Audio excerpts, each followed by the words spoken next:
ओम शांति।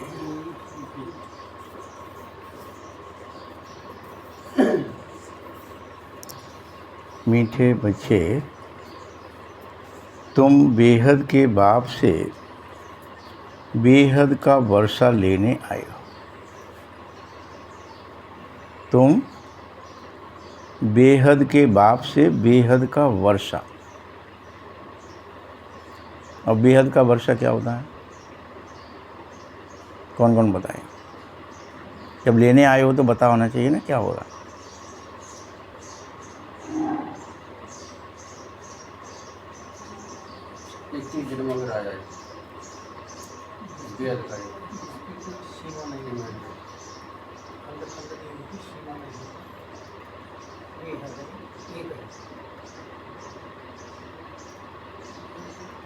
भाई अभी आपको अध का वर्षा मिलता है आपके पिता से। एक खेत मिल गया, एक खलिहान मिल गया, एक मकान मिल गया, 2 मकान मिल गए, यही तो हो रहा है। बेहद का वर्षा में क्या होगा? यानी प्रेम भी होगा तो ऐसे नहीं होगा कि 1 से प्रेम है, 2 से प्रेम है, 10। जीव जगत से प्रेम, जीव जगत के प्रति निर्मलता, निष्कपटता, निश्चलता, ये बेहद में होगी हर एक के पास। मतलब आपके पास ये नहीं एक नदी आपकी है, एक इतना फलाना आपका है, इतना प्रदेश आपका है, एक देश आपका है, पूरी पृथ्वी बेहद, हर चीज़ बेहद, अनंत। सुख अनंत होगा, शांति अनंत होगी, ऐसी संपत्ति भी अनंत होगी। ऐसे नहीं होगी कि एक है, इतना है। सब कुछ सबका होगा ना, पूरी पृथ्वी पर सब कुछ सबका, ये पूरी प्रकृति आपकी दासी होगी। तो बेहद वर्षा है ये, इसको समझो। जहाँ मैं मेरा ख़त्म हो जाता है वहाँ सब कुछ क्या हो जाता है? बेहद हो जाता है। अगर आप कह रहे हैं नहीं मैं पूरे देश के लिए कुछ करूँ, सोच रहा हूँ पूरे देश के लिए कुछ कर रहा हूँ, मतलब देश कितना है? फिर पूरी पृथ्वी भी कितनी है?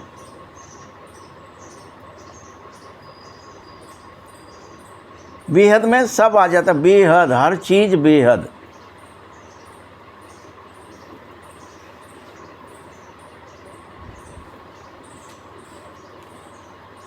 जहाँ हद की कोई बात ही नहीं होगी, कोई लिमिट नहीं, लिमिटलेस, अनंत। तुम बड़े ही उमंग से बाप को याद करो। जब लिमिटलेस, अनंत हो जाती है ना चीज़ें, इन्फिनिटी में चले जाते हैं,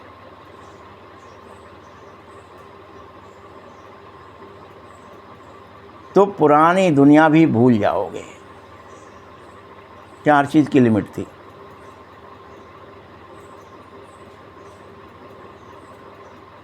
प्रश्न है, कौन सी एक बात तुम्हें बार बार अपने में घोंट कर पक्की करनी चाहिए? कौन सी एक बात बार बार घोंट कर अपने में पक्की कर लो? उत्तर है, हम आत्मा हैं।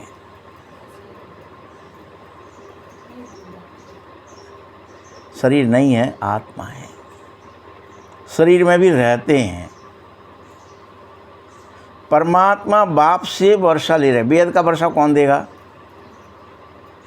जो बेहद है, इन्फिनिटी का, अनंत का, अखंड का कौन देगा? जो खुद अखंड है, अनादि है, अविनाशी है, वही देगा ना।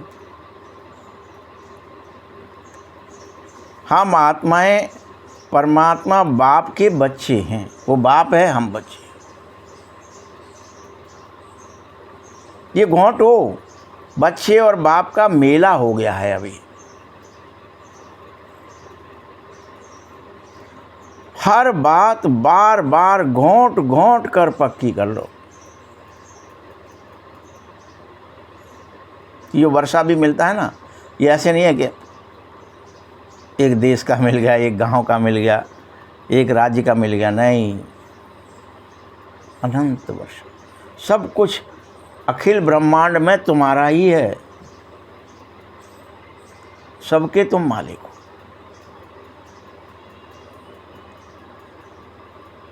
इतना आकाश, इतनी पृथ्वी, इतना जल, इतनी वायु नहीं है, अनंत।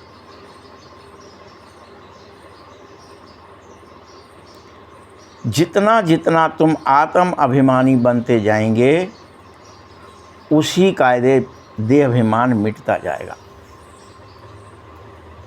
जितना जितना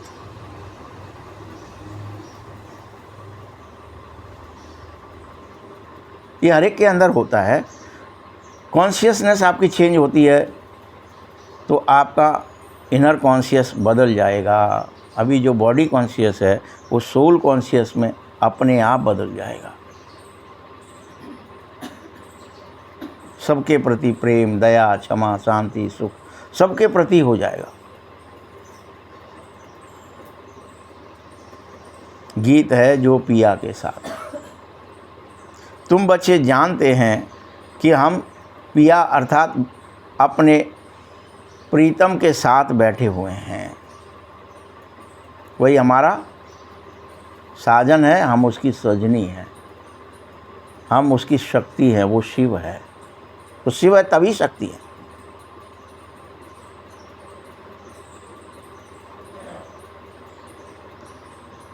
ये बड़े से बड़ा बाप कहो, साजन कहो, सबका है। वो आ गया है। क्या देता है तुम्हें, क्या मिलता है, ये तो सवाल ही नहीं उठना चाहिए क्या मिलता है। अगर बाप है तो वर्षा मिलता है, बाप है तो क्या मिलेगा, उसकी प्रॉपर्टी मिलेगी ना। साजन है तो भी क्या मिलता है, सजनी का क्या हो जाता है, सारी चाबी, चाहे परम नाम के खोलने की हो चाहे यहाँ की हो, सब चाबी आपके पास होती है।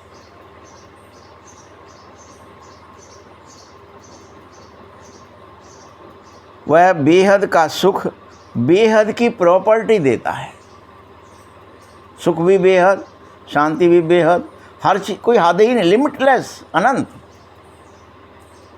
और संपत्ति, प्रॉपर्टी भी अनंत, अनकाउंटेबल, काउंट नहीं कर सकते। नारायण के पास लक्ष्मी कितनी प्रॉपर्टी, सब उन्हीं की है, सबकी है, अकेले लक्ष्मी नारायण की नहीं, जितने वहाँ हैं सबका सब कुछ है।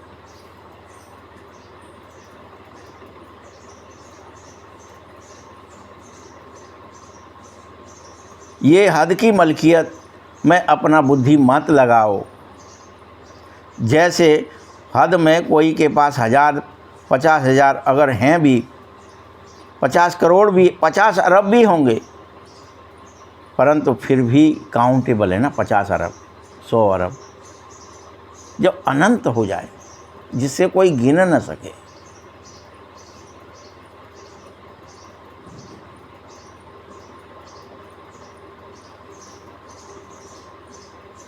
यहाँ तो सब बच्चों की हालत, सभी बाबाएं हद के हो गए हैं और सभी बच्चे भी हद के हैं। यहाँ के जितने बाबाएं हैं उनके इतने चेले, वो इतनों के गुरु, हद है ना, लिमिट है।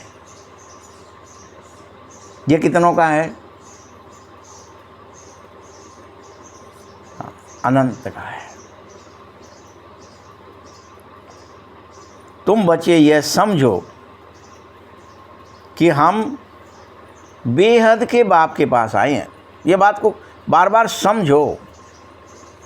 तुम ये मत समझ के आना कि मेरा बाबा है बस, ये तो समझो, लेकिन सिर्फ मेरा है ये मत समझो, मेरा भी है, सबका है।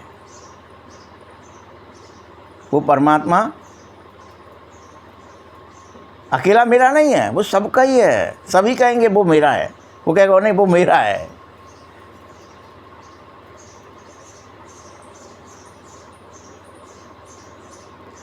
उस बेहद के बाप के पास बेहद की प्रॉपर्टी लेने, तुम्हें दिल में बस एक ही आस रखनी चाहिए कि वो बेहद की प्रॉपर्टी, वो लिमिटलेस समृद्धि मेरी भी है, मुझको भी है।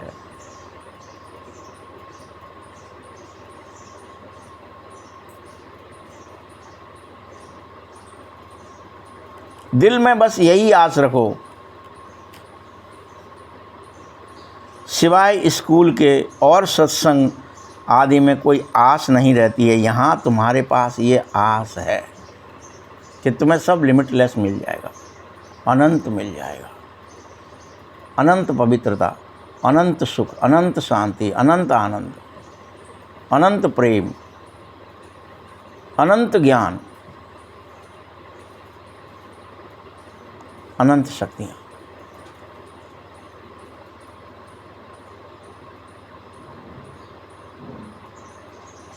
अभी क्या हालत है? अभी तो कहते हैं थोड़ी शांति मिले, थोड़ा सुख मिले। यहाँ तुम बच्चे ये समझो कि हम आए ही हैं सब कुछ लेने, विश्व का मालिक बनने। जहाँ न देश होगा, न काल, न परिस्थिति, कुछ नहीं।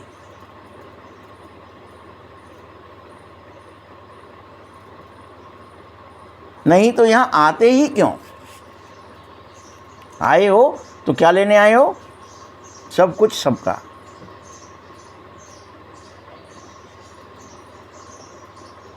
बच्चों, कितनी वृद्धि को तुम पा रहे हो? कहते हैं ना बाबा, हम तो विश्व का मालिक बनने आए, अब इसमें हद की तो कोई बात ही नहीं होनी चाहिए। बाबा, आपसे हम बेहद स्वर्ग का वर्षा लेने आए हैं।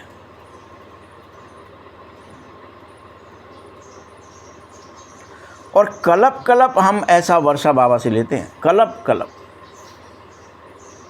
कोई पहली बार नहीं ले रहे हो।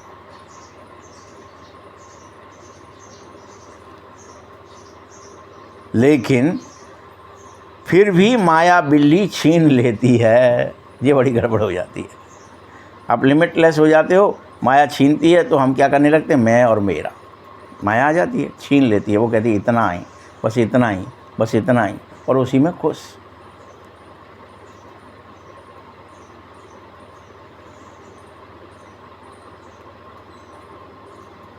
इसीलिए इसको हार जीत का खेल कहा जा रहा है। बाबा बच्चों को बैठ समझाते, बच्चे तुम भी नंबरवार समझ पाओगे ये लिमिटलेस बात को, इस अनंत बात को, कि सबके पास सब कुछ कैसे होगा।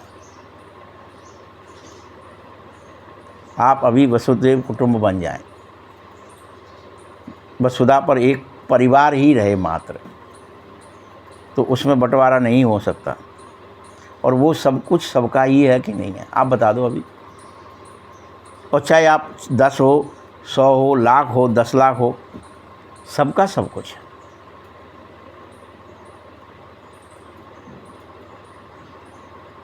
किसी को भी नहीं चाहिए कुछ भी, सबका ही सब कुछ है। फिर भी किसी का अटैचमेंट नहीं रहेगा। ये कोई साधु संत नहीं समझा रहा,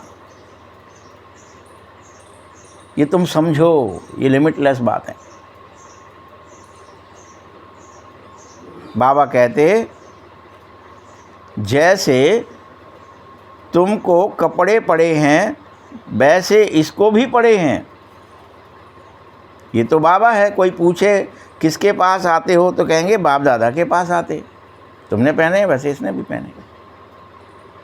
ये कोई नंगा उघारा घूम नहीं रहा है, ये कोई अलग से दिखा नहीं रहा है कि मैं साधु हो गया हूँ, कि मैं त्यागी हो गया हूँ, कि मैंने सब अपनी प्रॉपर्टी दान कर दी है। कुछ स्पेशल नहीं कह रहा वो, मैं वैसा ही हूँ, जैसे सब है वैसा ही मैं हूँ। तुम सब एक फैमिली बन रहे हो। क्या बन रहे हो? फैमिली बन रहे हो, जहाँ माँ है, बाप है, बच्चे हैं। फैमिली क्या होती है?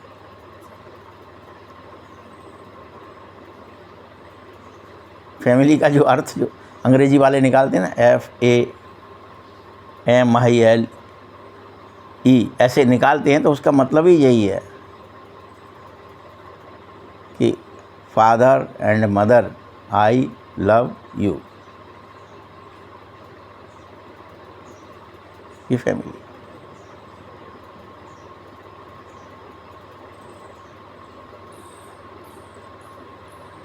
और क्यों आए हो, क्या लेने आए हो, ये कोई समझ ही नहीं पा रहा तुम में से।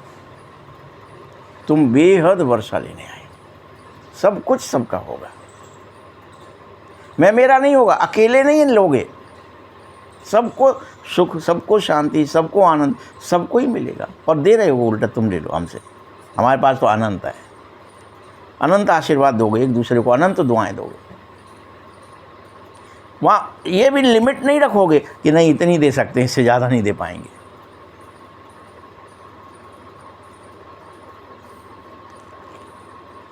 दादा की प्रॉपर्टी पर सबका हक होगा। शिव बाबा के अविनाशी बच्चे तुम आत्माएं हो, फिर प्रजापिता ब्रह्मा के भी बनते हो, तो इसके पोत्रे पोत्रियां कहलाते हो। अविनाशी बच्चे तो किसके हो? उसी के।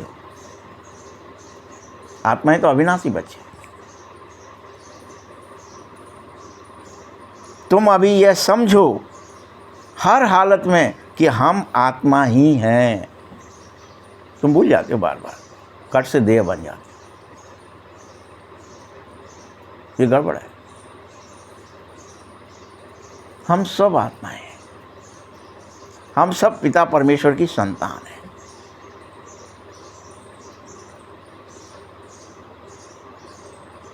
यह पक्का घोंट लो कि हम आत्मा हैं।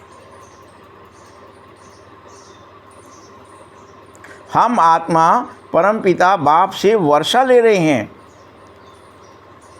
हम आत्मा बाबा से आकर मिले हैं।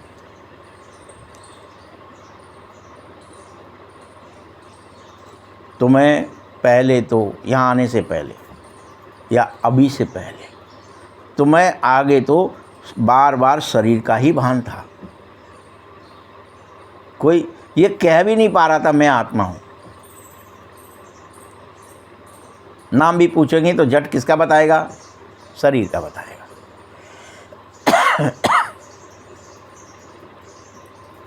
नाम भी पूछोगे तो किसका बताएगा? शरीर का बताएगा। क्या आत्मा का नाम, आत्मा का गांव बताया कभी? नहीं।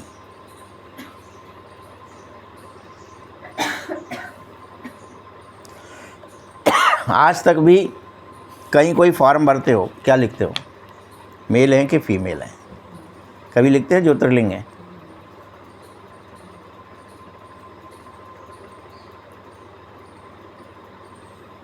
कोई नहीं लिखता कि सब ज्योतिर्लिंग है। ना मेल है ना फीमेल।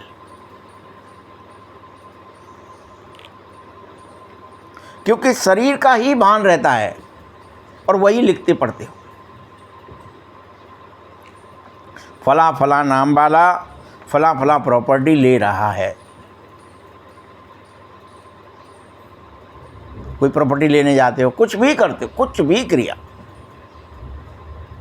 इवन टिकट लोगे तो शरीर का नाम, छोटी से छोटी, बड़ी से बड़ी।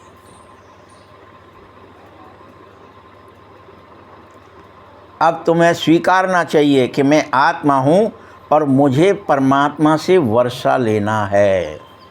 क्या लेना है बाबा से? वर्षा लेना है। किससे लेना है? परमात्मा से लेना है। ये सब स्वीकारो। आत्मा हैं ही बच्चे परमपिता परमात्मा बाप के, तो बच्चे और बाप का बहुत समय के बाद मिलन हुआ है, मेला लगा है। बहुत समय के बाद अनेकों बार जन्म लिए, मर लिए, जन्म लिए, मर लिए, शरीर समझते समझते।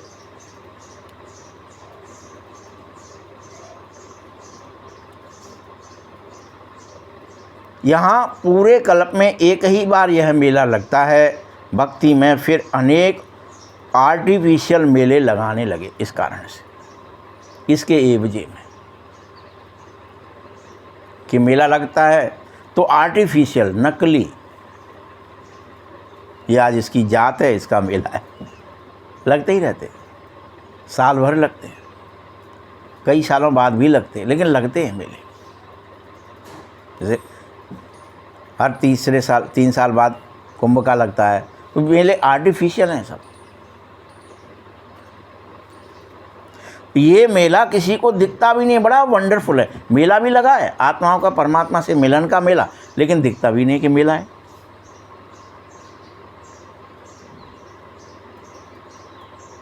मिलन भी होगा अंतर में, अंतःकरण में, फीलिंग में,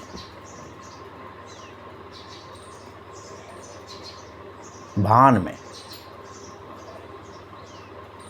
ये बड़ा ही वंडरफुल है। कहावत भी है, आत्मा परमात्मा अलग रहे बहु का, सुंदर मेला लग गया। तो कौन कहता है? तुम आत्माएं खुद गाते हो, समझते हो हम आत्माएं हैं अपने। अब समझने लगे हो, स्वीट साइलेंस घर के रहने वाले, वो भी लिमिटलेस, अनंत प्रकाश है वहाँ, अनंत शांति है, गहरी शांति है, वहाँ के रहने वाले। अब यहाँ तुम पाठ बजाते बजाते थक गए हो, तभी तो उस थकान को मिटाने के लिए क्या करते हो? गुरु सन्यासियों के पास जा कर के और भिक्षा में शांति मांगते हो, जो तुम्हारी है, तुम्हारे अंदर है, तुम वहीं के रहने वाले हो, फिर भी तुम भिक्षा में मांगते हो, थोड़ी सी दे दो शांति, थोड़ी सी शांति मिल जाए। और कोई फिर उसका फ़ायदा उठाते तो क्या करते? आपको पता है ना क्या करते हैं? कौन कौन गया है? सदगुरु के यहाँ जाके देखो, फलाने के यहाँ जाके देखो, वो भिक्षा में तुम्हें थोड़ी सी, एक काम करो, वो क्रिया सीख गए, इतना सा फलाना ये क्रिया करो और थोड़ी सी शांति मिलेगी। उसके लिए कितने बच्चे जाते हैं वहाँ पे? कितनी भीड़ है देखो, जाके लाखों की भीड़। और वो क्या करता है? मैं थोड़ी देर के लिए तुम्हें शांति दे दूंगा, वो क्रिया सिखाऊंगा। पहले नाचो नाचो, थक जाओगे, फिर सिखाऊंगा, बस क्रियाओं में। तो बाबा क्या कह रहा है? फिर तुम जाते हैं गुरुओं के पास और भिक्षा मांगते हैं, थोड़ी सी दे दो, थोड़ी सी।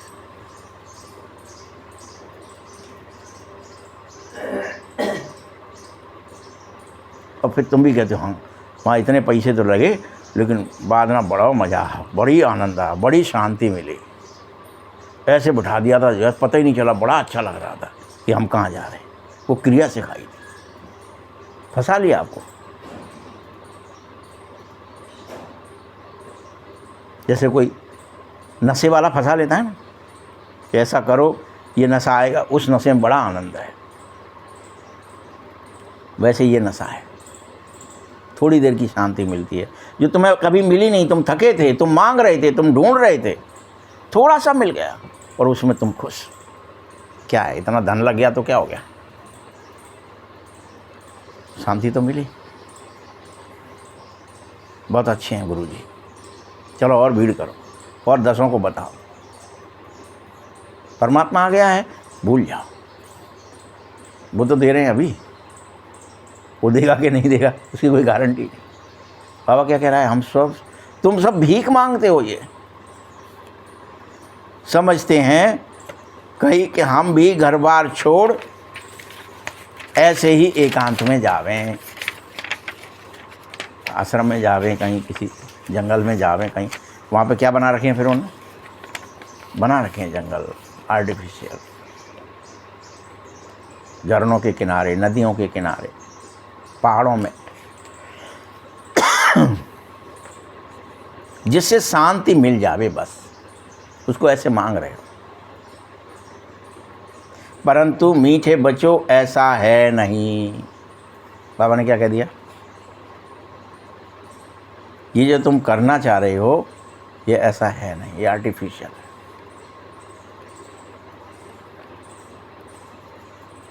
अब तो देखो सभी शहर में आ गए हो और सारे जंगल की गुफाएं खाली पड़ी हैं। सारे सन्यासी साधु जिनका भी नाम होता है, मीडिया के चक्कर में, किसी के चक्कर में, कहाँ से निकल के आ रहे हैं?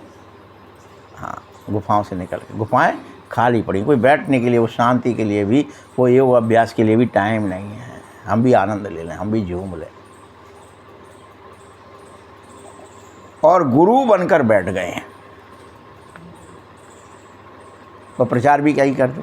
मैं एक दिन में 14 दिन के लिए या 28 दिन के लिए या जो भी है, इतने दिन के लिए समाधि में चला गया था, पर उसी का पाया। अब दूसरे को ले जा रहे, खुद भी जा रहे दोबारा नहीं। एक बार गया था, कोई इंसिडेंट भी हो सकता है ना, लेकिन उसको भुनाते हैं बस। मैं गया था, मैंने ऐसा करा था।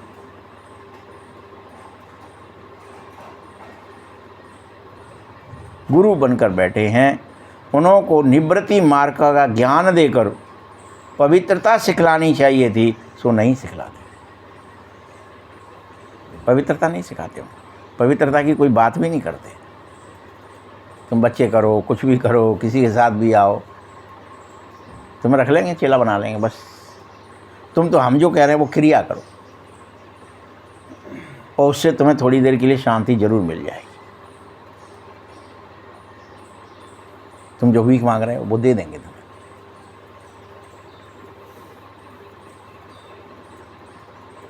आजकल तो देखो ये गुरु लोग कितनी शादियां आदि कराने का काम कर रहे हैं। गुरु बने, चलो शादियां कराएंगे, गरीबों की कराएंगे, इसकी कराएंगे, बिजनेस।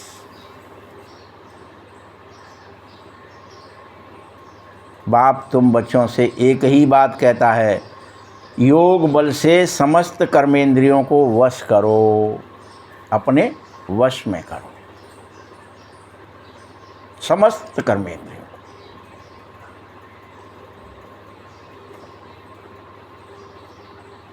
तुम्हारी कर्मेंद्रियां मेरी याद के बल से शीतल हो जाएंगी। कैसी हो जाएंगी? ठंडी, शांत, शीतल, योग बल से।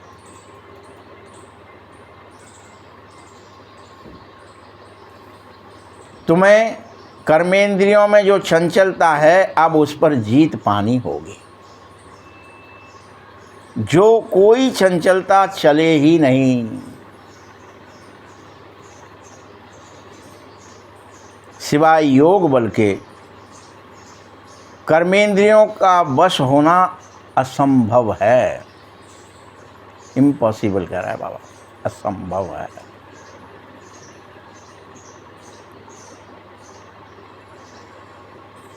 कर्मेंद्रियों की चंचलता योग बल से ही टूट जाएगी, और कोई तरीका नहीं है, कोई तरीका नहीं। योग बल की ताकत है, इसमें बड़ी मेहनत चाहिए, लेकिन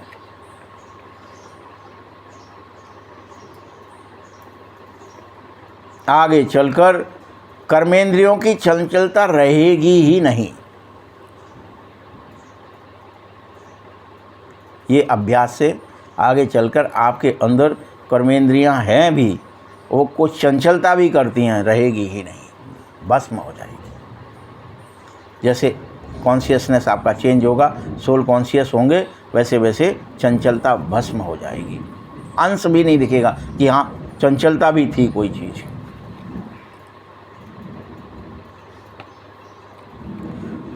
सतयुग में तो जाओगे तो कोई गंदी बीमारी भी नहीं होगी, कोई गंदगी, कोई बीमारी नहीं होगी।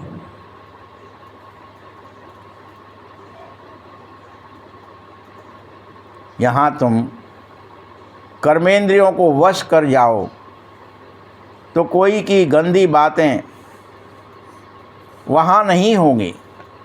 उसका नाम ही है स्वर्ग। क्या नाम है उसका? स्वर्ग। अभी तुम स्वर्ग को भूल जाने के कारण, कि अभी अभी तुम स्वर्ग में ही थे 2500 वर्ष पहले तक, भूल जाने के कारण लाखों वर्ष कहते हो, भ्रमित हो जाते।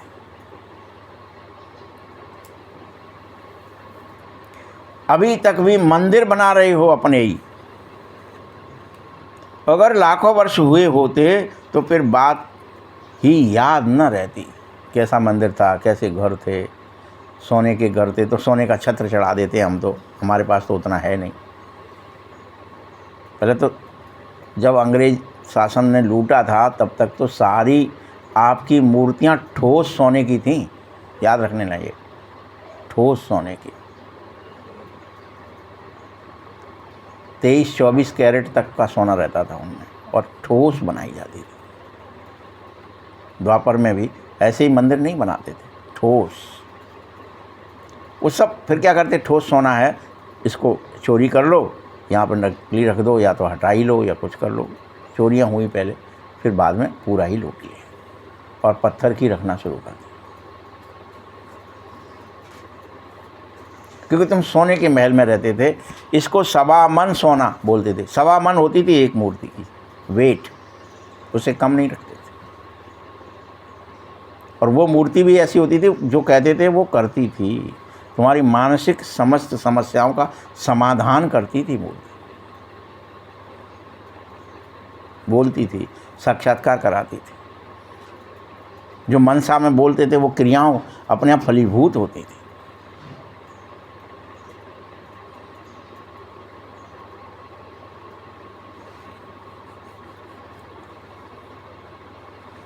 यहाँ मंदिर क्यों बनते हैं?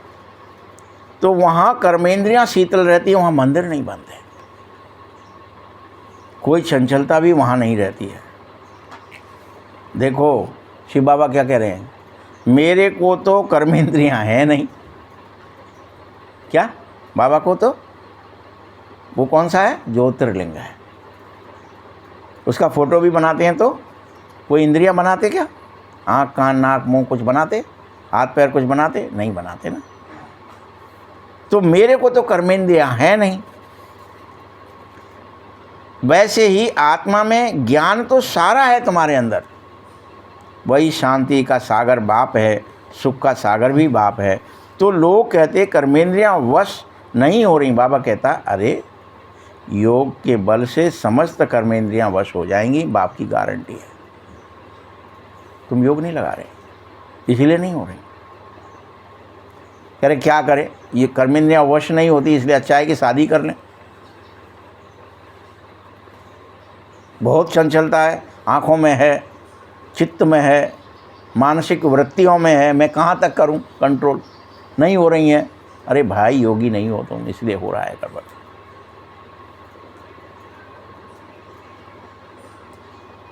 बाप की याद में रहो, चंचलता खत्म हो जाएगी।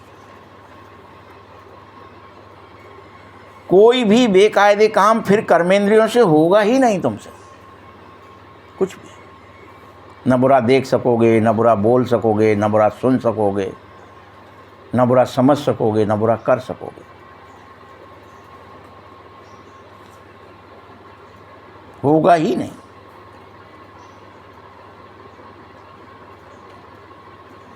ऐसा लवली बाप को याद करते करते बस अब तुम्हें प्रेम में आंसू आ जाने चाहिए। प्रेम करो बाबा से, निश्चल निर्मल प्रेम करो, रो उसके लिए।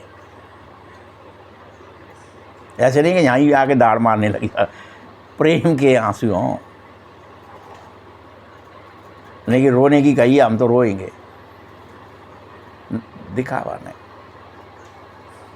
निश्चल प्रेम होगा तो रोना आएगा। बाबा आप कितने प्यारे हो, आपने हमें नरक से निकाला, उसके लिए रोना। बाबा आपने कितना सुख दे रहे हो, बाबा आप हमारी कितनी सहायता कर रहे हो, उसके लिए रोना आएगा।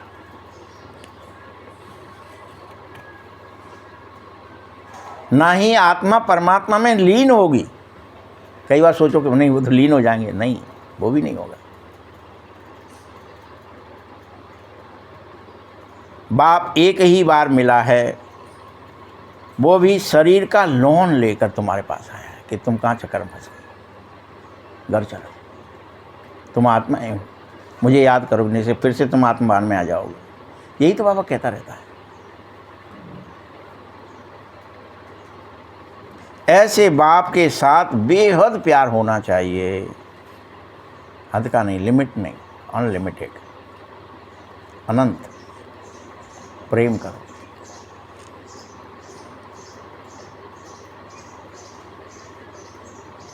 बाबा को भी उछल आती है, ओहो विश्व का मालिक बाबा बनाता है, फिर ये धन माल मैं क्या करूँगा, छोड़ो सब। ये ब्रह्मा को उछल आई, छोड़ देता हट। जब मैं विष्णु बनूंगा, जब मैं कृष्ण ही बन जाऊंगा तो मुझे इसका क्या ही करना है, ये तो सब नकली है, इसलिए तो छोड़ा, उछल आई। वो जैसे पागल हो गया बाबा।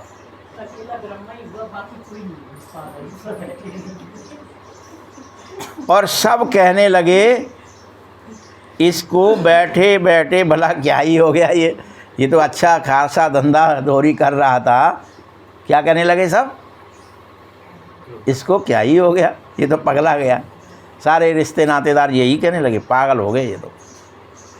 इतना कोई हीरे जवाहरात का कोई बिजनेस छोड़ता है क्या? लाखों की कमाई हो रही है रोजाना, उसको छोड़ दिया इसने, पागल हो गया बिल्कुल।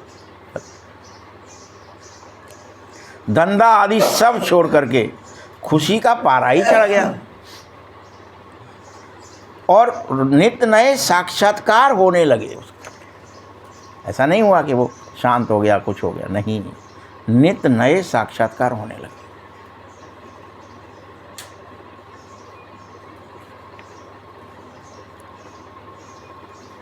और राजाई कैसे मिलनी है, क्या कर्म करने हैं, कैसे समझाना है लोगों को, कौन आएंगे समझने, किसको लाना है बुला के, और वो फलाना वहाँ आया है, साक्षात्कार हो रहा है। पहले वो ढूंढ रहा है, उसको बुलाओ। वो लोटी चढ़ा रहा है, अच्छा उसको बुला के लाओ। किसको चढ़ा रहा है भाई लोटी, उसको वो ज्ञान दिया, उसकी लोटी पोटी सब भूल गए, रोज़ मुरली में आने लगा। तो ऐसे उसको पता चल जाता था किसको पकड़ना है, रोज़ पकड़ा, भीड़ बढ़ती चली गई।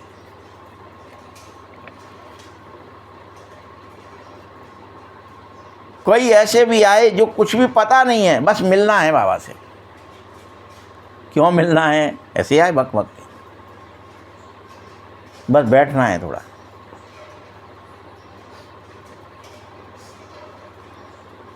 उसी खुशी में सब कुछ छोड़ा अनेकों ने, अकेले ने नहीं छोड़ा, फिर अनेकों ने छोड़ा। फिर धीरे धीरे ज्ञान मिलना शुरू हुआ। ऐसे एकदम ना कोई ज्ञान मिला ना कुछ हुआ, फिर धीरे धीरे मिलना शुरू हुआ। एक के बाद एक पॉइंट खुलते गए, खुलते गए, खुलते गए। बहुत बाद में फिर ये चित्र वित्र बनाए, क्या करें, कैसे इस ज्ञान को फिर रिकॉर्ड कैसे करें। फिर मुरली में पहले टैप में रिकॉर्ड किए गए, जैसे अपन अपने यहाँ बढ़ाते जा रहे हैं ना प्रोसेस, ऐसे वहाँ सब हुआ। ये ऐसे नहीं, ऐसा नहीं अच्छा लगेगा, ऐसा कर लो, ऐसा नहीं अच्छा लगेगा, ऐसा और कर लेते हैं।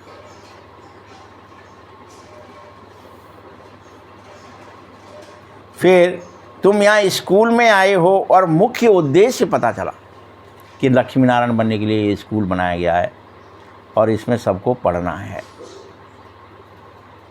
ये भी पता चला।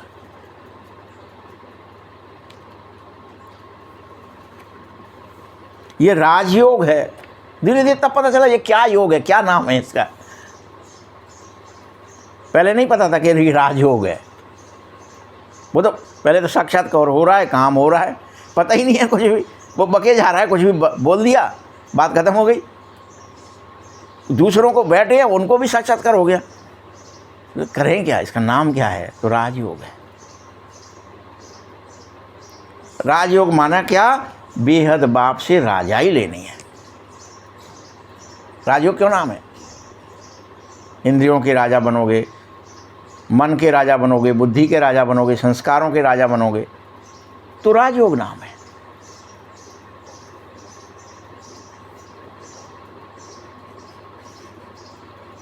बेहद की राजाई लेने तुम आए हो। जब राजयोग नाम रखा तो फिर कहा राजाई लेने आए हो। बच्चे तुम ये जानते हो कि हम पढ़ रहे हैं, जिसको याद करते हैं वही आकर हमारे दुखों को सुख में बदल देता है। हमारे दुख हरो, हमें सुख दो। क्यों याद करते भाई, क्या करो, बस दुख हरो। बड़े दुखी हो गए,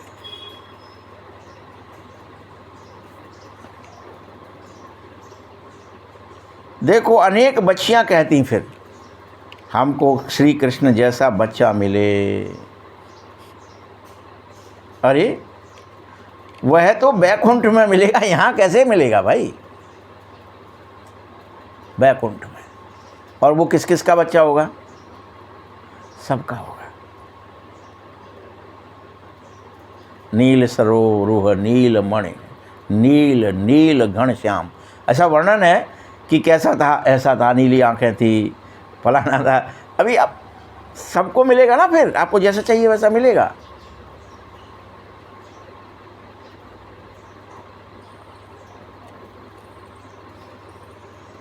वह कृष्ण तो बैकुंठ का ही है, वो कलयुग में कभी जन्म नहीं ले सकता।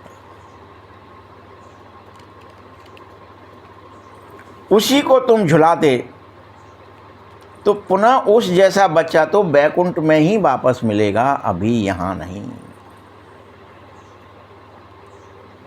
अभी तुम बैकुंठ की बादशाही लेने का पुरुषार्थ कर रहे हो, आए हो लेने कि हमको भी मिल जाए, हम भी बैकुंठ की बादशाही ले लें। आप बताइए, जब एक कुटुंब होता है तो वहाँ राजा मंत्री कोई होते हैं का पद? ज़रा बताइए, आपके कुटुंब में, आपके परिवार में कोई है, कोई राजा है, ये मंत्री है, इसको सेवा करनी है, उसको उसका फलाना करना, कुछ है क्या? भले ही 4 आदमी का कुटुंब बच गया है, 10 का बच गया है, लेकिन कुटुंब में कुछ होता ही नहीं है उचित। तो वहाँ राजा मतलब सब राजा, ये स्वीकार हो बात को। वहाँ दिखा दिया द्वारका में कोई राजा नहीं। अरे क्यों नहीं था ये तो समझो। वो सोने की द्वारका थी, वहाँ कोई राजा सिस्टम ही नहीं था, वहाँ कुछ नहीं था। कैसे होगा? कुटुंब है तो कैसे होगा? बताओ ना, कुटुंब में कैसे राजा हो जाएगा, प्रजा हो जाएगी, नौकर चाकर हो जाएंगे? कोई किसी का नौकर चाकर है क्या? नहीं है। ये बाबा इसलिए डराता रहता है आपको झूठ मूठ कि जिससे तुम योग लगाओ ये नौकर बना देगा बाबा। वास्तविकता नहीं है ऐसा। कुटुंब में बर्तन मांजने की ड्यूटी मिले, चाहे गार्ड की ड्यूटी मिले, अभी मधुबन में भी मिलती है, तो आपको बुरा लगता है क्या? आप बताइए ज़रा। कोई कोई को मिली होगी ना यहाँ ड्यूटी, किसी ड्यूटी करी, कोई ने लिफ्ट की करी ना, तो बुरा लगा क्या? क्या कर रहे हो? क्या लगता है? अभी सेवा कर रहे हैं, हमें सेवा मिली है, खुश होते उल्टा।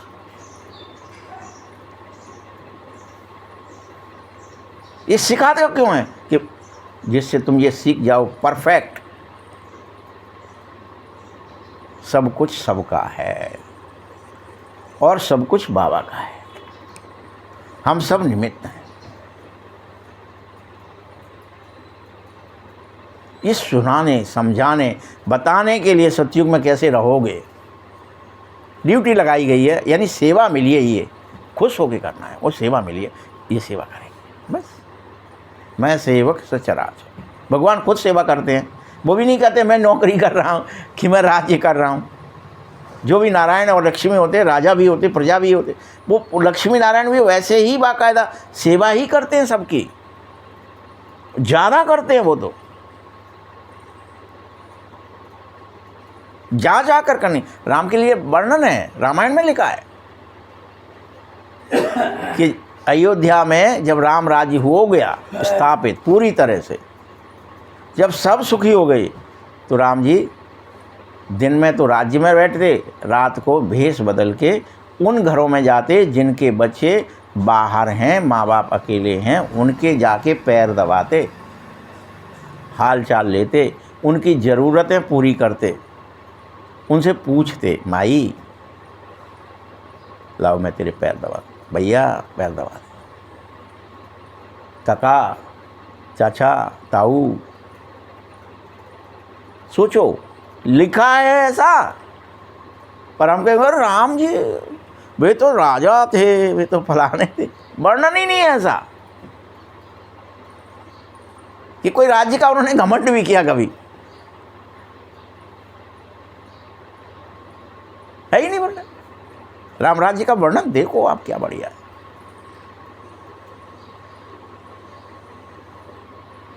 यही वर्णन है सभी और कहानियों में, कथाओं में। छोटे छोटे राजाएं भी होते तो यही करते, हमारे राज्य में कोई रोया तो क्यों रोया, बुलाओ उसको, जाओ संतरी भेजो, क्यों रोए भाई, क्या ज़रूरत है, आप रात में रो क्यों पड़े। उसकी वो इच्छा पूरी करी जाती जिसके लिए वो रो रहा। कोई रोना नहीं चाहिए। ऐसे राज्य थे सब जगह। भारत में तो द्वापर में भी रहे, कलयुग में भी रहे। आप क्या सोचते हो? परिवारों में भी ये नियम थे कि बड़ा व्यक्ति जब तक घर में मौजूद है, किसी छोटे का कुछ नुकसान ना हो जाए, कोई मृत्यु ना हो जाए, कोई अकाल मृत्यु ना हो जाए, नहीं उसको दोषी मानते, अरे दुकरा बैठो है, पापी है, साथे घर के छोटे लोग मर गए जाके सामने। बात समझो, कितनी जिम्मेदारी प्रत्येक को अपने ऊपर ले रखी थी कि मैं कहीं पापी तो नहीं हो गया जो मेरी वजह से कुछ गड़बड़ हो जाए घर में, परिवार में, समाज में, गांव में। मेरे होते हुए सब अपने लिए जिम्मेदार समझते थे अपने आप। तो तुम प्रिंस प्रिंसेस भी बनोगे, पवित्र बच्चा मिलेगा, ये आस भी तुम्हारी पूरी हो जाएंगी। यूँ तो प्रिंस प्रिंसेस यहाँ भी बहुत हैं, परंतु वह सब नरकवासी हैं। उस समय जब मुरली चलती थी तब तो प्रिंस प्रिंसेस सिस्टम था ना, 36 में, 37 में, 38 में, इसलिए कहा है ये बात। तुम चाहते हो स्वर्गवासी हो तो पढ़ाई बहुत सहज है, और बाप कह रहे हैं तुमने बहुत भक्ति करी, बहुत धक्के खाए, तुम अब कितना खुशी खुशी तीर्थों में पैदल चले। बड़े खुश होते थे, अरे तीर्थ जा रहे हैं, पैदल चलेंगे। अमरनाथ पर जाते, समझते शंकर ने पार्वती को अमर कथा सुनाई, इसलिए चलो अपन भी चलते हैं, शायद कुछ सुनाई दे जाए, कुछ दिखाई दे जाए। वो तीतर या वो सुआ जो भूखा भर रहा था शायद अभी दिख जाए। रिवाज बन गया फिर देखने का।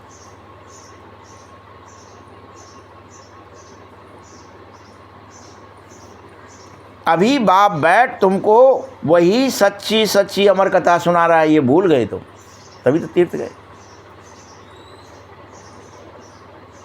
तुम मेरे पास आए हो किस लिए? तुम जानते हो जिस पास आए हैं वह भाग्यशाली रथ के पास आए। वो रथ भी भाग्यशाली है जिसके थ्रू बाबा बात, गौमुख, जिस मुख से बाबा बात करता है वो गौमुख है।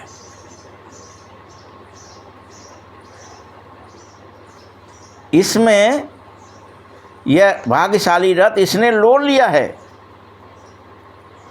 तुम शिव बाबा के पास आए हो ना, तो शिव बाबा की मत पर चलो, श्रीमत पर चलो और पवित्र बन जाओ। और पवित्र बनने का एक ही तरीका है, मेरी याद। कुछ भी पूछना है तो बाबा से पूछो, तुम डायरेक्ट पूछ सकते हो, सबका बाबा है। ये नहीं बड़ा होगा, घमंडी होगा, बताएगा कि नहीं बताएगा, हमारा उससे कोई कनेक्शन है कि नहीं है, उनके थ्रू पूछेंगे, नहीं, डायरेक्ट पूछो, बाबा से पूछो। बाबा सबका है। कहते हैं बाबा हम बोल नहीं पाते, पूछें क्या, देख के सिटी पुटी गुम हो जाती है। ये तो तुम पुरुषार्थ करो, इसमें बाबा क्या करे? अगर बोल नहीं पाते, तुम्हें भाषण करने का इच्छा है तो बाबा क्या करे? पुरुषार्थ करो। बाबा बच्चों को श्रेष्ठ बनाने का सहज रास्ता बताता है। एक तो कर्मेंद्रियों को वश करो, ये रास्ता बता रहा है अब बाबा। क्या क्या? तुम्हें श्रेष्ठ बनने का सहज रास्ता बता रहा हूँ। एक तो कर्मेंद्रियों को वश करो, दूसरा देवताई गुण धारण करो। कोई गुस्सा आदि नहीं करनी है।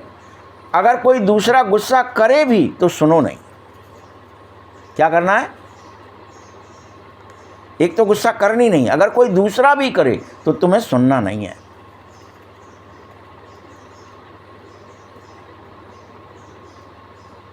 अगर क्रोध भी आए, गुस्सा आने की कोशिश करे तो तब न करेगी जब तुम एक कान से सुन दूसरे से झट निकाल दो। अंदर ठहराओगे ही नहीं। तुमने जरा सा भी उसे अंदर रखा या अंदर ले गए, इसने मुझ पे ये कहा, तो क्या हो जाएगा, तुमने उसे पिया तो उसका एक्शन का रिएक्शन हो जाएगा और तुम गुस्सा कर पड़ोगे। इसलिए अगर सुन भी लिया तो एक कान से सुना भी तो झट दूसरे से निकाल दो, देर न लगे। वो आता नहीं है ना, अपन को भूल जाते उस समय। ट्रिक, ये ट्रिक है। कहते सब एक, अरे काहे दो कान भगवान ने काहे के लिए दिए, सब एक दूसरे से समझाएंगे। फिर जब जो क्रोध नहीं कर रहा होगा वो बड़ा भारी उस समय ज्ञानी बनेगा, और दूसरे से काहे ये पता नहीं हो तुम्हें, एक कान से सुनते दूसरे से निकाल देते।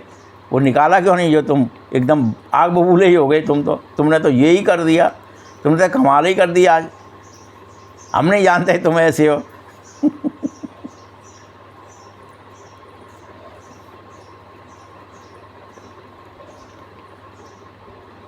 जो तुम्हें ईवल बात यानी बुरी बात, शैतानी बात पसंद ना आवे उसे सुनना ही नहीं है। अब बाबा उदाहरण दे रहा, देखो अगर कोई तुम्हारा पति क्रोध कराता है या करता है, अगर मारता है तो तुम्हें क्या करना चाहिए? जब देखो पति गुस्सा करने वाला है तभी तत्क्षण उसके ऊपर खड़े होकर फूल बरसाना शुरू कर दो। ये गुस्सा करने वाला है। बहुत बढ़िया तरीके बता रहा है बाबा जी।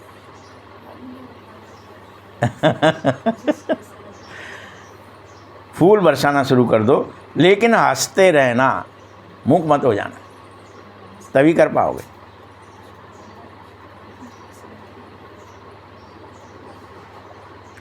वैसे भी युक्तियां तो बहुत हैं, करना तुम्हें पड़ेंगी, तुम्हारे अंदर से ही आएंगी।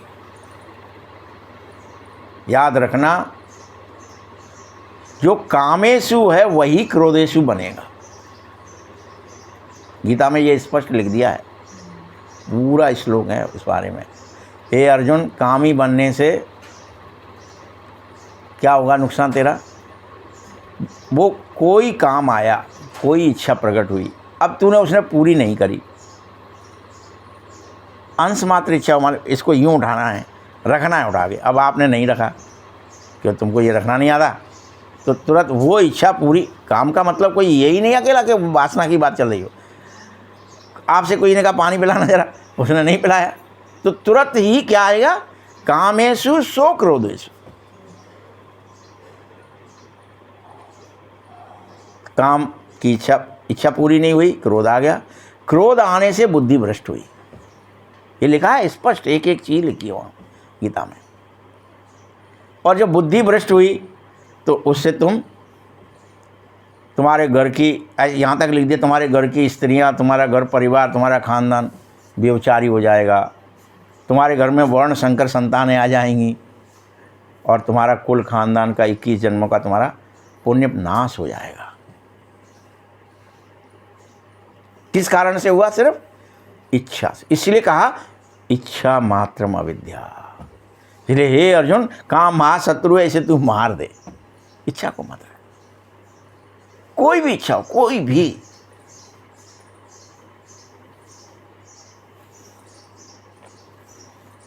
भल अबला बनकर के तुम पुकारते हो, द्रौपदी बन जाते हो।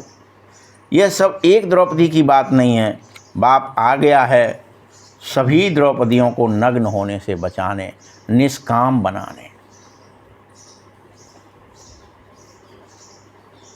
निष्क्रोध अपने आप हो जाएंगे, निष्काम बनाएंगे तो निष्क्रोध हो गए अपने आप। फिर क्रोध किस पे आएगा? इच्छा तो सब पूरी हो जाएगी ना, कामना रहेगी नहीं किसी के अंदर, निष्काम हो जाओ। बाप कह रहे इस मृत्यु लोक में ये तुम्हारा अंतिम जन्म समझो, स्वीकारो सब लोग, मेरा अंतिम है, शुरुआत नहीं है, अंत है। आनंद नहीं लेना है इसमें, निष्काम बनना है। इच्छाएं पूरी करने के लिए नहीं आया हूँ, इच्छाओं को मारने आया हूँ। एक इच्छा पूरी हो जाए, 2 हो जाए, 10 हो जाए, और इच्छाएं पूरी करेंगे। अब बूढ़े हो जाओ, मर जाओ तो भी इच्छाएं पूरी नहीं हो सकती, एक की अनंत गुना बढ़ती चली जाएंगी। तुम बच्चों को शांति धाम ले जाने आया हूँ। वहाँ पतित आत्मा होगे तो जा न सकोगे, इसलिए तुमको पवित्र बना रहा हूँ। जिसको जो पाठ मिला है अब झट पूरा करो और घर वापस चलो। जो भी एक्टिंग बची हुई है पूरी करो, घर चलो। सारे झाड़ का राज बुद्धि में बिठा लो। झाड़ के पत्ते थोड़े ही कोई गिनती कर सकता है। बाप भी मूल की बात करता है, बीज की बात करता है, जड़ की बात करता है। बाकी मनुष्य तो ढेर हैं। एक एक के अंदर को थोड़ा ही बैठ जानता रहूँगा मैं, कौन क्या सोच रहा है, कौन क्या कर रहा है, कौन क्या बोल रहा है। मनुष्य समझते हैं कि भगवान तो अंतर्यामी है, वो तो हमारे अंदर की जानता ही है, हर एक के अंदर की बात सुनता ही है। ये सब अंधविश्वास है, अंधश्रद्धा है। बाबा नहीं जानते, बाबा नहीं करते। वो क्या जाना ना रहे, ड्रामा को जानता है बाबा। बाबा क्या जानते हैं कि जो भी कोई पहले निष्कामी हुआ होगा वो निष्क्रोधी हर बार हर कल्प होता है, फिर हो जाएगा।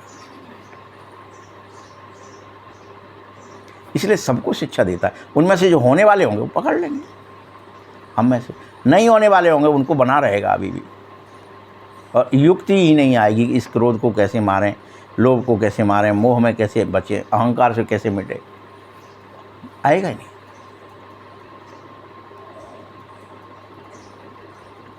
मीठे बच्चों,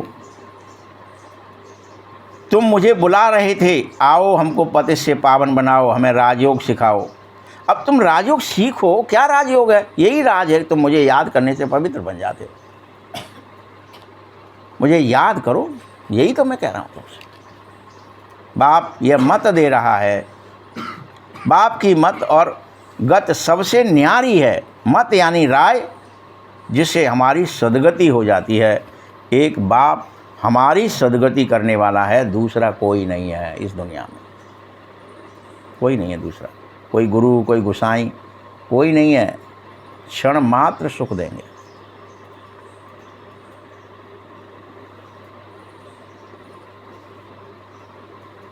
इस समय सतयुग में के लिए तुम मुझे बुलाते हो। अभी कहते हैं ना इस समय आया, सतयुग में नहीं बुलाओगे, फिर वहाँ ज़रूरत ही नहीं तुम्हें। तुम खुद ही अखंड शांति, अखंड सुख, आनंद, अखंड आनंद, सातों गुण अखंड हो जाएंगे तुम्हारे अंदर। तुम्हें बुलाने की दरकार ही नहीं है, ज़रूरत ही नहीं है। तुम तो वहाँ उल्टा किसी को भी सुख शांति दोगे, वहाँ क्यों बुलाएंगे तुम्हें? देने लेने जैसा भी कुछ नहीं हो, क्योंकि सभी मालामाल होंगे तो कौन किसको क्या देगा? तब भी देते हैं। जैसे आपके पास सूरज है, दूसरा भी कोई तारा है, वो भी प्रकाश दे ही रहा है। तो ऐसा नहीं है कि उससे अलग हो जाएगा। वो देना मतलब क्या, आपका गुण स्वभाव कर्म ही वैसे हो जाएं। देना तो पड़ेगा, वहाँ कर्म तो होता है, लेकिन वो कर्म अकर्म होता रहता है, विकर्म नहीं होता। करना पड़ेगा, लेकिन आपको ये नहीं है कि आप आ गए, मैं आ गया और आपने कहा कि हम सम्मान ही नहीं देंगे। सम्मान देना ही पड़ेगा। वहाँ हर चीज़ रिस्पेक्ट जिसे दी जा रही है उसे देनी पड़ेगी।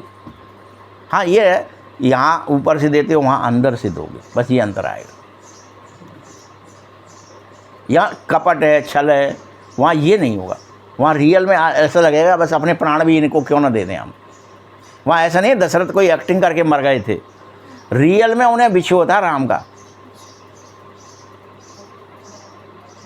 कि मेरा बेटा मेरे इस वरदान के चक्कर में चला गया। हाय भगवान, ये मेरा क्या ही हुआ। मैं ऐसा बाप कि अपने बेटे को ही वनवास दे बैठा, हाँ उसी में डिप्रेस हो गए, मर गए। आप समझो बात को। यानी वो रियल प्यार करते हैं वहाँ पे। हम अपन आपस में मनुष्य आत्माएं, मनुष्य आत्माओं के लिए प्राण दे देते हैं वहाँ।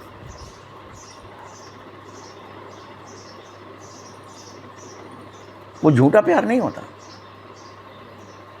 अभी कलयुग तक में कुछ कई लोग थे ऐसे, माताएं थीं जिनको बच्चा ख़त्म हुआ, बेचारा पागल ही हो गई, यार मेरा बेटा था, वो भूल ही नहीं पाई उसको, बच्चे को। बहुत केस देखे होंगे आप, हो जाते थे, अब नहीं होते खैर। अब अपन थोड़े सेल्फिश होते जा रहे हैं ना, पैसे से अपना मोह ज़्यादा हो गया है, बाकी सब चीज़ों से, व्यक्तियों से। पहले व्यक्तियों में ज़्यादा मोह था, अब वो ख़त्म हो रहा है। पैसा भी कम था। नहीं, व्यक्तियों से मोह भी ज़्यादा था। पैसा का भूख था, पैसा की कमी नहीं। पैसा तो वो लूट लिया ना अंग्रेज़ों ने, इसलिए या औरों ने, इसलिए नहीं था। पैसे की कोई कमी नहीं थी आपके पास। सबके पास गड़े रहते थे सोने, किलो किलो खान, 2-2 किलो, 5-5 किलो हर एक के पास था। अभी है 5 किलो? बता दो आप। तब तो गड़ा रहता था 5-5 किलो, 10-10 किलो गड़ा हुआ है अंदर ही, और उसी की चिंता रहती थी, आए ये चोरी ना हो जाए। 1 लाख का हो गया तो ठीक है, 16 भी दिया। तो फिर अभी इस समय सतयुग में नहीं बुलाओगे, इस समय क्या करते हैं, जब माला फेरते तो फेरते फेरते जब फूल आता है तो उसको राम कह कर के आँखों से लगाते। जपना है एक फूल को, बाकी है उसकी पवित्र रचना। माला तो तुम अच्छी रीति जान गए हो, बाबा के साथ सेवा करते हो, उसकी ये माला है। शिव बाबा को रचता नहीं कहेंगे, रचता कहेंगे तो प्रश्न उठेगा कि कब रचना करी, कब करी बाबा ने फिर रचना। रचता है तो इसलिए रचता नहीं कह सकते। शिव बाबा की रचना तो अनादि है, सिर्फ पतित से पावन बनाना काम है। अभी तो पुरानी दुनिया से नई बनाता हूँ, दैत्य से देवता बनाता हूँ, शूद्र से ब्राह्मण बनाता हूँ। जब यही मेरा काम, रचता नहीं हूँ। रचता हूँगा तो कब रचा, लेकिन बनाता है, आता है तो उसका प्रमाण है कि शिवरात्रि होती है, रात्रि हो जाती है, रात्रि में आ जाता है। रात्रि भी ख़त्म होने को होती है, 14 हो जाती है, जब उदय होने का होता है चंद्रमा का टाइम, तब आ जाता है। 14 के बाद अमावस होते ही फिर सीधे फिर शुरुआत हो जाती है, ज्ञान प्रकाश फैलने लगता है। तुम जानते हो बाबा हमको शूद्र से ब्राह्मण, ब्राह्मण से देवता बना रहा है। देवता बनने के लिए हम यहाँ पढ़ने आए हैं। मनुष्य सृष्टि रचने वाला वो ब्रह्मा कहने लगे, जो मनुष्य सृष्टि का हेड है। बाकी आत्मा का अविनाशी बाप तो शिव बाबा ही है, कोई और नहीं। ये सब नई बातें तुम सुन रहे हो। जो बुद्धिवान होंगे वह अच्छी रीति इन बातों को धारणा कर लेंगे, और आहिस्ते आहिस्ते तुम्हारी बुद्धि खुल जाएगी और तुम्हारी वृद्धि को पाओगे। तुम्हारा संगठन बढ़ जाएगा, शक्तियाँ बढ़ जाएंगी।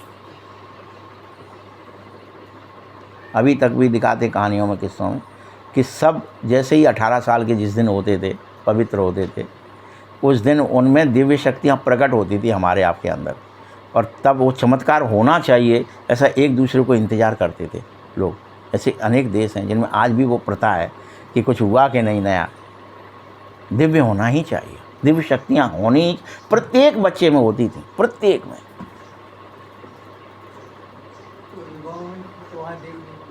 फिर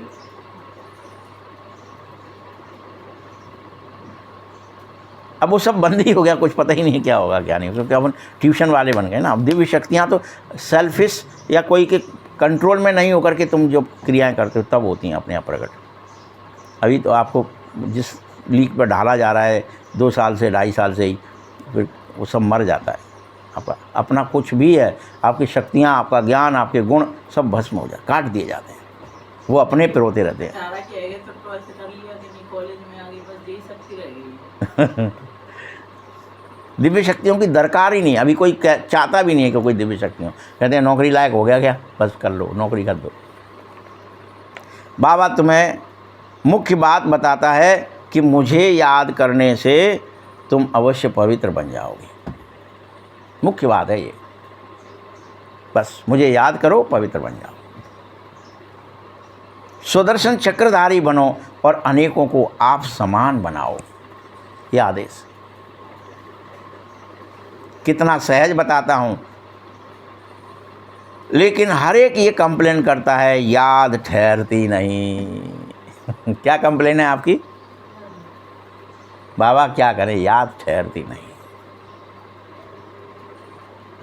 सभी की एक कंप्लेन हो गई है, ठहरती नहीं। करते हैं, कोशिश करते हैं, रोज़ करते हैं, ये करते हैं, वो ठहरती नहीं। दूसरे दिन फिर अपन मिलेंगे, फिर बाबा पूछेंगे तो अपन क्या कहते हैं, कोशिश करी थी, ठहरती नहीं। पुरानी दुनिया खत्म होनी है, सतयुग फिर से आना है, तुम देवी देवताएं फिर से बनने हैं, राज्य फिर से भाग्य मिलेगा, पुरानी से नई, नई से पुरानी ये बनता ही रहता है। दुनिया में पुराने से पुराने सब देवताओं के ही चित्र हैं और ये दिखाए हैं कि उनके महल आदि सब कुछ थे, मुकुट थे सोने के, मणियाँ जड़ी थी उनमें, ये सब दिखाया है पहले से। कोई देवता को नंगे सर दिखाया गया? नहीं दिखाया। देवताएं तब तक तुम पर सर्व संपन्नता है, हर तरह की, ज्ञान की, गुणों की, शक्तियों की, हर तरह की संपन्नता। तुम कहेंगे पुराने से पुराना हम विश्व के महाराजा महारानी थे, शरीर तो खत्म हो जाते हैं तुम्हारे, लेकिन चित्र तब भी बने रहते हैं। पहले रियल होते हैं, धीरे धीरे वह रियलिटी खत्म हो जाती है, मिट जाते हैं। अभी थोड़े किसी को पता थोड़ी है कि ये लक्ष्मी नारायण जो राज्य करते वह कहाँ से आया, कैसे मिला, किसी को नहीं पता। देखो ये बिरला है, इतने मंदिर बनाता है परंतु जानता नहीं है, सोचता है मंदिर बनाने से पैसे मेरे को और मिलते जाएंगे, मेरी बरकत होती जाएगी, इसलिए बना रहा हूँ। ये जानता नहीं है कौन है लक्ष्मी नारायण, क्या है, कहाँ से आते हैं, बस बना देगा। और यह भी समझता है कि पैसे आदि देवताओं की कृपा से मिलते हैं, इसलिए उनके फ़ोटो बना रहा, उनके मंदिर बना रहा। टाँकी चलेगी तब तक मेरा सब चलता रहेगा कारोबार। एक शिव की पूजा है, अभिविचारी भक्ति है, ज्ञान देने वाला ज्ञान सागर एक शिव बाबा ही है। ज्ञान से आधा कल्प सदगति हुई, फिर भक्ति की दरकार नहीं रही तब। लेकिन तीनों का ही किरदार है, ज्ञान का भी, भक्ति का भी और वैराग्य का भी, तीनों का पाठ। अभी भक्ति से पुरानी दुनिया से वैराग्य करो, भक्ति के बाद अभी तुम्हें क्या बनना है? पुरानी दुनिया से वैराग्य, देह से वैराग्य। ये वैराग्य का समय आ गया है। फिर ज्ञान आ जाएगा तुम्हारे अंदर, फिर से ज्ञानी होंगे, देवता होंगे, तब सब ज्ञानी होंगे, सबको सब कुछ जानकारी होगी, कैसे रूप बदलना है, कैसे स्वरूप बदलना है, कैसे कहाँ प्रवेश करना है, कैसे प्रकट होना, सब ज्ञान होगा तुम्हें, सब कुछ। लेकिन वैराग्य नहीं होगा, वैरागी संगम पर ही करना होगा। अभी जीते जी वैरागी बन जाओ, सबसे राग खत्म कर लो, देह से, दुनिया से। वहाँ वैरागी नहीं होगा कोई देवता, सब रागी होंगे। द्वापर से सब भक्त होंगे, आधा कल्प ज्ञान, आधा कल्प भक्ति, लेकिन वैरागी संगम पर बस। ये नाटक है। अब घर चलने के लिए वैरागी बनना है, खुश रहना है। कई समझते हैं मोक्ष पाना है। अरे मोक्ष पाना अच्छा है, फिर आएंगे नहीं, ऐसा सोच बैठे। आत्मा, कोई कहते आत्मा बुदबुदा है जो समुद्र में मिल जाएगी। ये सब बातें गपोड़े हैं। ये सब कि आत्मा पानी जैसा बुदबुदा है, पानी में फूट गया बुदबुदा, पानी हो गया, बात खत्म हो गई। ऐसे ही आग का बुदबुदा है, आग में मिल गया, आग हो गया, ऐसा नहीं है। ये गपोड़ा है। एक्टर तो एक्टर है, वो सब ज़रूर एक्टिंग करनी पड़ती है। कोई एक्टिंग किसी की छूट ही नहीं सकती। जो घर बैठ जाए वो एक्टर नहीं है। मोक्ष होता नहीं है ना, कोई घर बैठ जाएगा हमें एक्टिंग नहीं करनी। अरे एक्टर हो तो एक्टिंग तो बार बार करनी पड़ेगी, एक पिक्चर के बाद दूसरी बनानी पड़ेगी। जब तक जिंदा हो तब तक एक्टिंग करनी पड़ेगी। करते हैं कि नहीं? अमिताभ बच्चन बाबू कर रहे हैं ना अभी भी। नहीं क्या मैं एक्टर नहीं, ऐसा कह सकते क्या? नहीं, एक्टिंग है। एक्टर हो तुम, एक्टिंग करना आती है तुम। ड्रामा आदि बने हुए हैं, यहाँ तुमको कितनी ज्ञान है, मनुष्य की बुद्धि में तो ये है ही नहीं। तुम्हारा पाठ ही है बाप से ज्ञान लेना, वर्षा लेना, फिर बैठ जाओ। लेकिन कर्म बगैर कोई भी नहीं रह पाएगा। कर्म संन्यास हो ही नहीं सकता है। अच्छा, मीठे मीठे सखील दे बच्चों प्रति माता पिता बाप दादा का याद प्यार और गुड मॉर्निंग। रूहानी बाप की, रूहानी बच्चों को नमस्ते। रूहानी बच्चों की भी बाप दादा को बहुत बहुत याद प्यार और नमस्ते। धारणा के लिए मुख्य सार है, योग बल की ताकत से अपनी कर्मेंद्रियों को शांत करो, शीतल बनाओ। योग से ही शीतलता आएगी, क्रोध भस्म होगा, सब कुछ होगा योग से। वश में रखना ही है, ईविल बातें ना सुननी है ना ही सुनानी है। जो बात पसंद नहीं आती है उसे एक कान से सुन, दूसरे से निकाल दो, फंसो मत। हम क्या हो जाते हैं, निकाल नहीं पाते, तब तक क्रोध हमारे अंदर ही घुस आता है। दूसरा पॉइंट है, बाबा से पूरा वर्षा लेने के लिए सुदर्शन चक्रधारी बनो, पवित्र बन, आप समान बनाने की सेवा जरूर करो। पवित्र बनो और अनेकों को पवित्र बनाओ। वरदान है, मुरली के साज द्वारा माया को सरेंडर कराने वाले मुरलीधर भव। ये मुरली एक साज है तुम्हारे लिए, इसके द्वारा माया को सरेंडर कराने वाले मुरलीधर भव। इसकी बातें धारणा करो, इसको सुनो और सुनाओ बार बार। धारणा करते हुए तो मुरलीधर बन जाओ। मुरलियाँ तो बहुत सुन ली, अब ऐसे मुरलीधर बनो जो माया मुरली के आगे सरेंडर हो जावे, न्यौछावर हो जावे। दिखाते ना वहाँ कि मोहिनी रूप धरा, या फिर से, और उसको भस्मासुर को क्या ही कहा, भैया अपन गाना गाएं, नाचें। तो माया कोई नचा दिया और माया कोई भस्म कर दिया, सरेंडर कर दिया। वो हमारी बात है। माया का मुख्य स्वरूप कारण के रूप में आता है। जब मुरली द्वारा कारण का निवारण मिल जाता है तो माया सदा के लिए समाप्त हो जाएगी, कारण ही खत्म हो जाएगा और माया भी खत्म हो जाएगी। एक व्याधि वश नर मरे, जो असाध बहुव्याध, रामायण में लिखा है। ये इच्छा ही एक ऐसी व्याधि है जिसके कारण ही हम मर रहे हैं, जी फंस रहे हैं, और असाध्य है, इच्छाएं बगैर रह नहीं पा रहे। स्लोगन है, अनुभवी स्वरूप बनो तो चेहरे से खुश नसीबी की झलक दिखाई देने लगेगी। जैसे जैसे अनुभवी बनते जाएंगे, आत्मा अनुभव होगा, परमात्मा अनुभव होगा, परम धाम में जाना होगा, वैसे वैसे चेहरे पर खुशी आ जाएगी, खुश नसीबी आ जाएगी और झलक दिखाई देने लगी। कुछ मिल गया, कुछ मिल गया, कुछ प्राप्ति हो गई, कुछ दिव्य गुण धारण हो गए। ओम शांति।